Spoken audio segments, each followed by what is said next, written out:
দেখো বন্ধুরা, আগের দিন ভিডিওতে দেখালাম মাঠে সেই রসুন গাছ, আর আজকে দেখাচ্ছি এই যে বাড়ির ভিতরের রসুনগুলো কেটে কেটে শুকনো দিচ্ছে। আর এই যে এগুলো হচ্ছে হাটে বিক্রি করার জন্য রেডি করছে।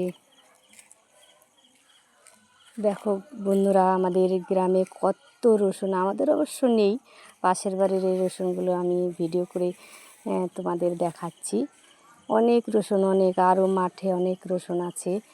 এইগুলো শুকিয়ে শুকিয়ে রাখবে। আর এই যে সে ড্রেন করা আছে, কারণ বৃষ্টি হলে পরে সেই তাঁবু দিয়ে ঢাকবে, ড্রেন দিয়ে সব জল চলে যাবে, এইভাবে ঢাকবে সুন্দর করে। দেখো কি সুন্দর লাগছে রসুনগুলো। এই রসুনগুলো শুকিয়ে সে বস্তা রেখে দেবে, তারপরে দাম হলে বিক্রি করবে। আর এই যে দেখছো, এগুলো হচ্ছে মানে কিছুটা বাজারে নেবে, তাই বস্তায় ভরছে। আর এই যে আমরা রসুনগুলো কাটছি, আমার জায়ের রসুন, এগুলো এই রসুনগুলো কাটছি।